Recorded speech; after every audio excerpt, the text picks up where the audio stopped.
Welcome back to Squawk Box. It's time for the Executive Edge. Employers have more data than ever on their workforce. From the time you first log into work, email in the morning, to which Wi-Fi hotspots you use at happy hour, employers are actually using that information now to gauge who is influential in the office, measure productivity levels, discover which employers might actually be seeking job prospects elsewhere, and probably lots of other stuff, too. It is the subject of a Wall Street Journal report. You got to go read it if you haven't already.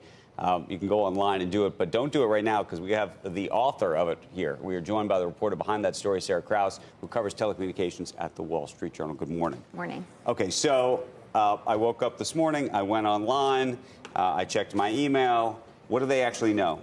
So do you have a separate work and personal phone? What do my many minders know about this? So if you are using a work-funded device, pretty Yes. much anything you do on it is fair game. So the timestamp of when you logged on, where you were.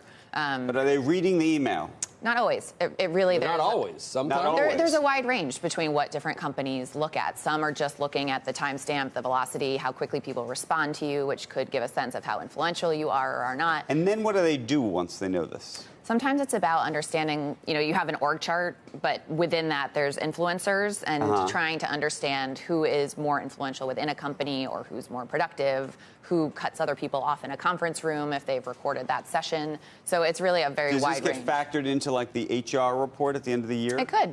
Yeah. In some cases, it's an intellectual property retention thing, and in others, it's much more understanding what's going on under the hood. I'm not worried. I delete all my emails. I mean, they're never going to... Delete them? Yeah, I delete them. Good. That's good. We are being surveilled, we should say, right now. Yes. I mean, this is one of the few professions. We kind of signed up for that we're today, on though, I mics, would the say. whole Five cameras, situation. right? Yeah, 5 cameras and microphones. Yeah, that's so we're not quite as nervous about. We're probably a little less nervous. We're a little guarded in general. Some of us. Not really. Yeah. What about telephone calls? Telephone calls sometimes. There is one company that I mentioned in the story, 8x8, that offers a way to transcribe and save all the conversations that happen. So if you want an expert on... Who are the companies that are doing this? Can you give us some sense here? There's a wide range. So one of the companies that we wrote about was McKesson, which wanted to understand why some teams had higher turnover than others. So they mapped relationships based on emails, not the content, but the to, from, and the time.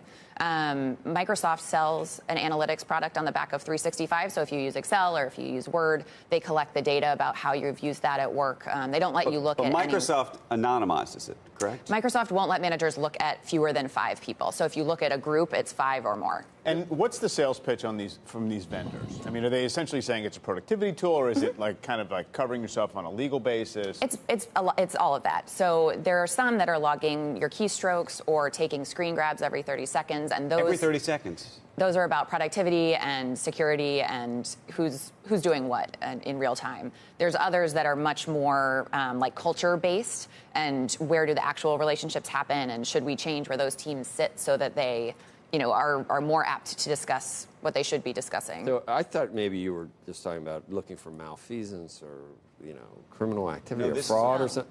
They will look. So what if you're trashing the guy you report to or something? They're interested in that? Potentially. I mean, when you log in... That seems intrusive and Big Brother-like to me. This whole thing is Big Brother-like. Right. Well, I will say U.S. law gives pretty wide latitude for employers to look at whatever they want to if you're using your work-sponsored device, you're working in their office, and they're paying you a salary. So I think at the heart of this is this sort of conversation between workers and their employee about what feels intrusive, what actually has a productive business end, and that's sort of the moment So what do you mean screen grab? They'll look at... What do you have on your screen right now?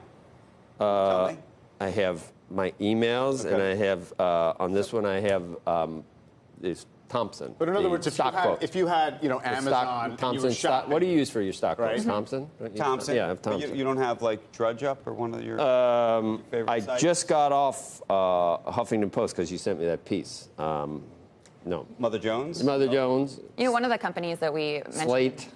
Salon. Mentioned in the story was, they found out that their employees were only actually putting in about 3 hours of work a day compared to 8 because they were on Facebook or YouTube. So they set up alerts to Not on Facebook, not on YouTube. This employee is wasting time. So. Okay, final question. Do you keep 2 phones or no? I do. You do? I do. For this purpose? Because of this?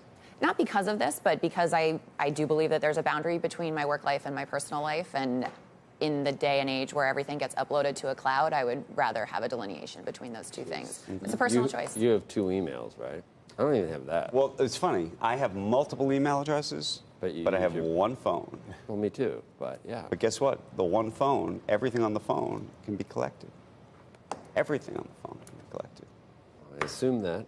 You assume that? I assume that it's best not to do anything, if your Cayman Islands account you have on your other service, right? The stock trading Swiss account? Swiss account's over here. The Swiss account is over there. I just go desktop for Cayman.